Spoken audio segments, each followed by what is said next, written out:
Bom, vamos chamar os nossos analistas para falar então sobre essa segunda manifestação feita pelo presidente Bolsonaro em relação às manifestações. Dessa vez, uma manifestação mais precisa, digamos assim, mais clara, né, Uribe? Sim, porque foi cobrado desde o dia da primeira manifestação pelo setor do agronegócio e do varejo de que ele tinha de se posicionar, que a atividade econômica brasileira está sendo prejudicada. Você tem litros de leite que estão em caminhões e podem ser descartados. Você tem frigoríficos do país parcialmente ou totalmente parados, sem conseguir escoar a produção. Então, o presidente Jair Bolsonaro foi pressionado e gravou esse vídeo. A informação que a gente tem é que agora de manhã também ele está com Jorginho Melo, que é governador eleito em Santa Catarina. Santa Catarina é o estado onde houve o maior número de paralisações e a ideia, pelo menos há uma hora atrás, era que eles gravassem um novo vídeo para que falassem com aquelas pessoas que estão obstruindo as vias em Santa Catarina, para evitar esse tipo de manifestação, porque isso tem prejudicado a atividade econômica nacional. E aí soa um pouco estranho, porque os eleitores do presidente Jair Bolsonaro, muitos desses que estão agora obstruindo as vias, defendiam durante a pandemia do coronavírus, por exemplo, que a pandemia não poderia fazer com que a atividade econômica fosse interrompida, que o fique em casa atrapalhou a economia. Agora, a obstrução das vias está prejudicando ainda mais a economia brasileira, num nível maior do que a paralisação dos motoristas de caminhão durante o governo Jair Bolsonaro. Então, a gestão pública percebeu que esse tipo de manifestação não é boa para o país, o próprio bolsonarismo percebeu que poderia estar queimando pontes com o setor do eleitorado, sobretudo o setor empresarial, que apoiou Jair Bolsonaro e que é o momento de desopilar, ou seja, levar os manifestantes a saírem das vias públicas, porque isso pode prejudicar a imagem do bolsonarismo para que ele retorne em 2024 ou eventualmente em 2026. Basília, mais cedo vocês conversaram, né, com o ministro da Agricultura, Abastecimento, Pecuária também, Marcos Montes, e ele sinalizou essa preocupação em fechar as rodovias, principalmente para esse segmento que apoia tanto Jair Bolsonaro, o apoiou no primeiro e no segundo turno, e que agora precisa dessas rodovias para escoar aquilo que produz. A gente vê a diferença entre verdade e mentira, né? Passadas 72 horas desde o início destas manifestações, não vieram as Forças Armadas, como pretendido por alguns destes manifestantes, mas um novo pronunciamento do presidente Jair Bolsonaro pedindo de maneira mais enfática para que as pessoas acabem com esses pontos de bloqueio. Há uma utilização política destas manifestações pelo governo que está prestes a acabar, o de Jair Bolsonaro. Há um entendimento de que no lugar de problema, estes protestos podem servir como um credenciamento para um retorno de Bolsonaro no poder em 2026.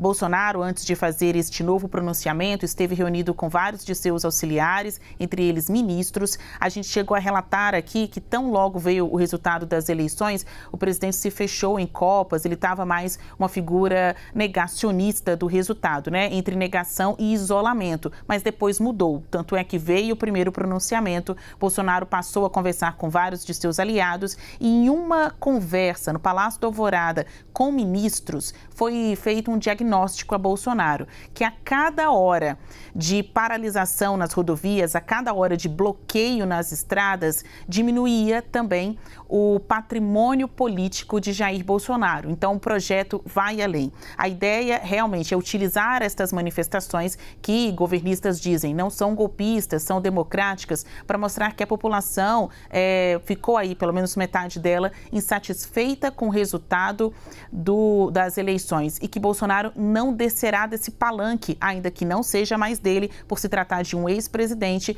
fomentando esse discurso, essa ideia de um Bolsonaro 2 mais à frente. Tem eleições de 2024, que é eleição para a prefeitura. O PL já afirmou que vai utilizar essa imagem de Bolsonaro para chamar votos para os seus candidatos aos municípios, e tem eleição de 2026. Parece que é daqui 4 anos, mas é o que a gente mais vai falar ao longo do governo de Lula, no que depender de Bolsonaro, seus aliados e seu partido, o PL.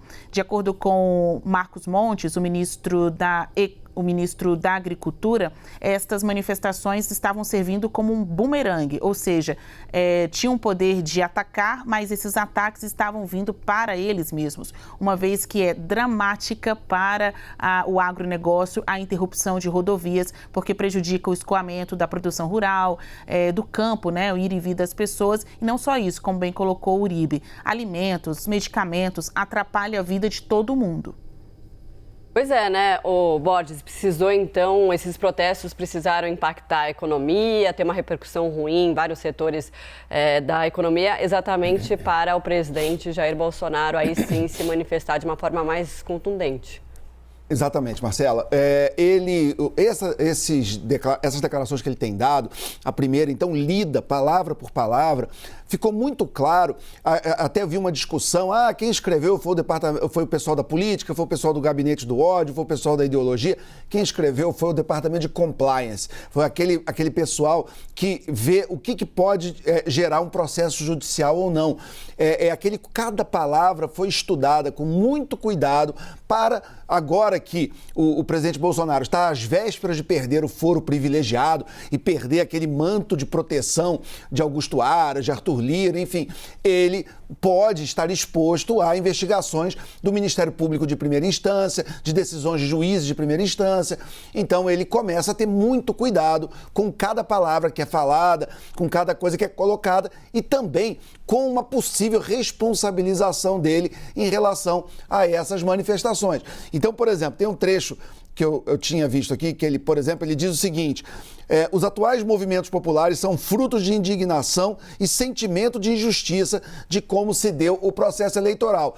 O que ele está fazendo aqui? Ele está dizendo que ele entende o sentimento das pessoas, até porque ele é um líder político que se conecta com o sentimento das massas, mas em momento nenhum ele está dizendo que ele legitima as bandeiras. Então, tem aí um cuidado muito interessante com as palavras para dizer: eu entendo o seu sentimento, mas eu não passo a mão da sua cabeça em relação aos seus atos, ao que você está fazendo em relação ao que você sente. Então, ali esse jogo está sendo todo muito bem cuidado. Essa última declaração que vocês mostraram, inclusive, parece que o presidente tomou uma maracujina antes, ele está calmo, ele fala contido. Fala baixo, né? Não é? Ele escolhe cada palavra. Por quê? Porque ele sabe que ele não pode detonar o capital político dele e, é claro, ele teve 49% dos votos do Brasil, ele teve 58 milhões de votos, ele tem uma massa de gente com ele muito grande e ele tem o que quase ninguém na direita brasileira tem. Ele tem voto, muito voto.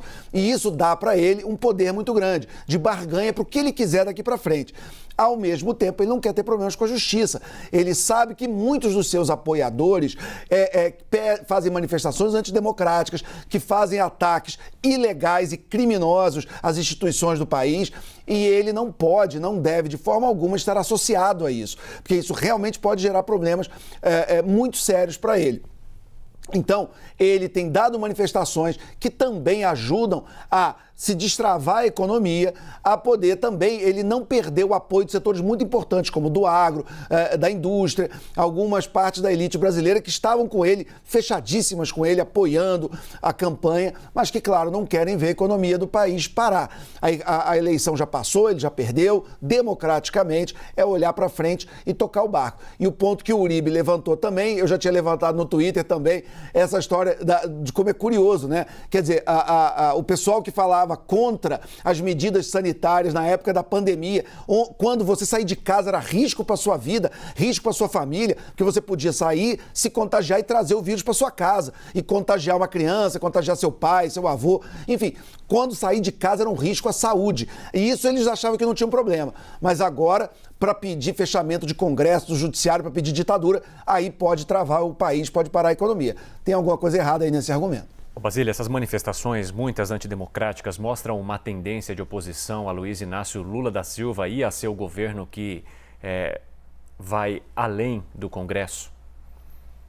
Olha, Bolsonaro sai do poder, mas o bolsonarismo continua. A gente lembra que vários dos ministros, ex-ministros do governo de Jair Bolsonaro foram eleitos para o Senado Federal. Então, definitivamente, esse novo governo não vai ter vida fácil. Essa lua de mel talvez nem inicie, né? Hoje é um dia de conversa porque transição faz parte do rito, tem que conversar. Mas isso não significa estar junto na aprovação das mesmas medidas de que sejam de interesse do PT. Bom, acho que as ruas incentivam alguns parlamentares aqui dentro do Congresso a elevar ainda mais o tom opositor ao governo de Luiz Inácio Lula da Silva, esse Lula 3. Mas não dá para fingir que a eleição não aconteceu. Não dá para descredibilizar o resultado da eleição. Agora é governo Lula de transição, mas a partir de 2023 é governo Lula e a gente vai continuar vendo os bolsonaristas com a tônica muito fervorosa de ataques à esquerda, mas já pensando nesse projeto 2026. Então, definitivamente, algumas pessoas não desceram do palanque, ainda que o palanque já não seja mais delas. Muito bem, gente. Obrigada. Daqui a pouquinho a gente conversa mais.